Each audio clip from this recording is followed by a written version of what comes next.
നവകേരള യാത്രയ്ക്കിടെ പിണറായി വിജയനെ കരിങ്കൊടി കാണിച്ചതിന് യൂത്ത് കോൺഗ്രസ് പ്രവർത്തകരെ മർദ്ദിച്ച 4 ഗൺമാന്മാരെയും സസ്പെൻഡ് ചെയ്യും. അനിൽകുമാർ, സന്ദീപ് എന്നിവരടക്കമുള്ളവർക്കെതിരെയാണ് നടപടി വരുന്നത്.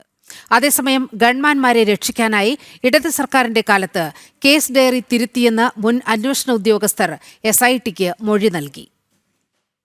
മുഖ്യമന്ത്രിയുടെ സുരക്ഷാ ചുമതലയുണ്ടായിരുന്ന ഗൺമാന്മാരുടെ ആക്ഷൻ വെറും ഓവർ ആക്ഷൻ മാത്രമല്ല, ഗുരുതരമായ ചട്ടലംഘനവും ക്രിമിനൽ കുറ്റവുമാണെന്നായിരുന്നു പ്രത്യേക അന്വേഷണ സംഘത്തിന്റെ കണ്ടെത്തൽ. ഇതിന്റെ അടിസ്ഥാനത്തിലാണ് പിണറായിയുടെ ഗൺമാന്മാരായ അനിൽകുമാറും സന്ദീപും അടക്കമുള്ള 4 പേർക്കെതിരെ സസ്പെൻഷൻ നടപടിക്ക് ശുപാർശ ചെയ്തിരിക്കുന്നത്. എന്നാൽ ഈ നടപടികളിലേക്ക് കാര്യങ്ങൾ എത്തിച്ചത് പോലീസിനുള്ളിലെ കള്ളക്കളികൾ പുറത്തായതോടെയാണ്. മുൻപ് കേസ് അന്വേഷിച്ച ആലപ്പുഴ മുൻ SP ചൈത്ര തെരേസ ജോൺ ഗൺമാന്മാർക്കെതിരെ റിപ്പോർട്ട് നൽകിയിരുന്നെങ്കിലും അതൊക്കെ അട്ടിമറിക്കപ്പെട്ടു.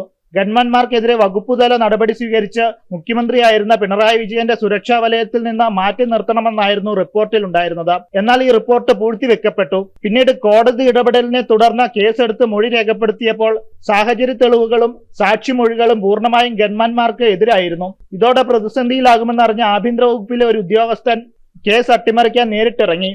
ആലപ്പുഴയിൽ കേസ് അന്വേഷിച്ച സബ് ഇൻസ്പെക്ടറെയും 2 പോലീസുകാരെയും തിരുവനന്തപുരത്തേക്ക് വിളിച്ചു വരുത്തി കേസ് ഡയറി നിർബന്ധപൂർവ്വം തിരുത്തിക്കുകയായിരുന്നു. പക്ഷേ പ്രത്യേക അന്വേഷണ സംഘത്തിന് മുന്നിൽ മുൻ അന്വേഷണ ഉദ്യോഗസ്ഥർ ഈ സത്യങ്ങളെല്ലാം തുറന്നു പറഞ്ഞതോടെയാണ് കള്ളക്കളികൾ പുറത്തായത്. തിരുത്തലുകൾ വരുത്തുന്നതിന് മുൻപുള്ള യഥാർത്ഥ കേസ് ഡയറിയും ഇവർ SITക്ക് കൈമാറി. മർദ്ദന ദൃശ്യങ്ങൾ പകർത്തിയ മാധ്യമ പ്രവർത്തകനും ഗൺമാന്മാർക്കെതിരെ മൊഴി നൽകിയിട്ടുണ്ട്. കേസിലെ മർദ്ദനത്തിന് ഇരയും ആലപ്പുഴ MLAയുമായ AD തോമസിന്റെ മൊഴി നാളെ രേഖപ്പെടുത്തും. ഗൺമാന്മാർക്കും അവരെ സംരക്ഷിക്കാൻ ശ്രമിച്ച ഉന്നത ഉദ്യോഗസ്ഥനുമെതിരെ നടപടികൾ ഉണ്ടാകുമെന്ന് ഉറപ്പാണ്. ജനം, തിരുവനന്തപുരം.